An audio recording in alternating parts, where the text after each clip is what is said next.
Listen, if a man asks you what you bring to the table, that man has a low credit score. Black women will see this white man and start comparing him to black men, saying that, yeah, you hear that, black men? He's saying that if you ask him, what do you bring to the table, i.e. Kevin Samuels, you got a low credit score. But the funny thing is, it's going to come out one day. Listen, if a man asks you what you bring to the table, that man has a low credit score. Hold on. He's running game. Let him cook. I need somebody to move into the house and cut my rent in half. That's what he's asking, folks. There's always something to these panda bears, right? They get on the internet, they say these things that women want to hear, and the women eat it up because it's a man saying it. Here's how you be a gold digger. How to be a gold digger? There's always a motive from pandering to women.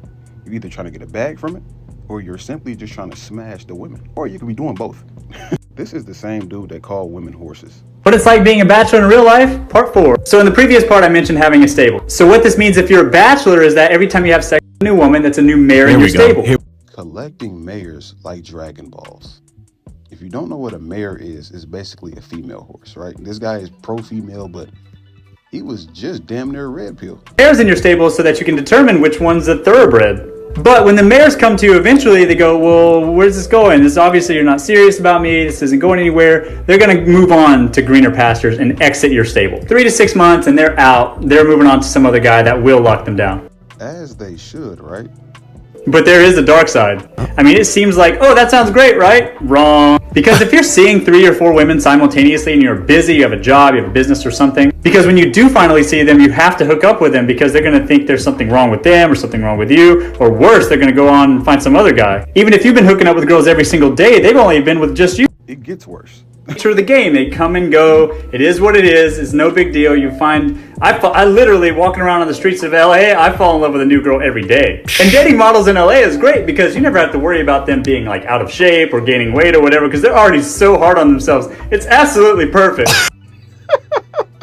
Y'all think he like y'all, bro? He's as misogynistic as it gets. But he's playing a game so smooth, you don't even know. Women don't want to date a man in the first place if they're going to have to pay for half the bills. He's good. Why would a woman be with a man in the first place if he's not going to provide for them? So damn good. At the end of the day, he's a man. And a bachelor. A rich bachelor at that.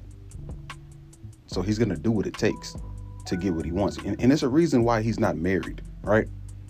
Because he's a bachelor. He's a single man and he's not looking forward to marriage. And y'all take advice that's gonna drag y'all to him. And y'all don't even see it, bro. My question to the women is, when you look in the comment section, do you see any men agreeing with this guy? If there's no men there, then who is this message helping?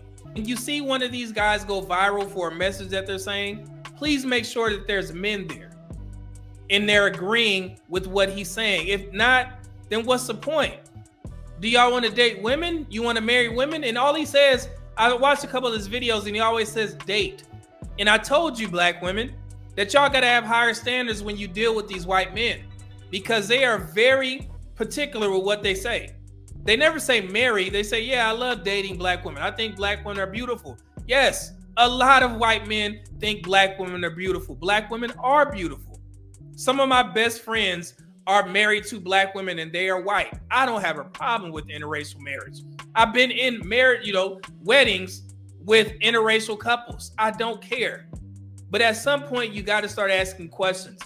These white men are giving you so much admiration. But when you look at the statistics, you see that only 0.5% of married white men are married to black women. That has to tell you something, right? And it's been like that for decades. Black women, you got to start asking these men questions. Start asking, do they have friends that are white, rich, and looking to marry a black woman? Not date, marry, because that's where y'all need the most help. Because trust me, black men will be fine. And I keep telling y'all that black men don't have an issue with dating outside of their race, but you guys do. So you got to hold these men to a higher standard. You have to hold them accountable. If they're going to pander to you, make sure they got an army of men, white men, that are willing to marry you. And that needs to be your standard. If you don't see that, then you need to withdraw your support. Or you need to start, hey, you know what I'm saying? Y'all watch out for these types of guys because they say what we want to hear and they're not giving us any results. It's too many dudes getting over on y'all, and y'all don't have the money to be dishing out to people like that. I know the narrative on social media. Every black woman is making $100,000. Y'all think y'all make more money than black men, even though we know that's not true. But y'all don't have the money to be giving some dude that's pandering to y'all. Y'all need to be saving your funds. Okay? The majority of y'all. The overwhelming majority of y'all.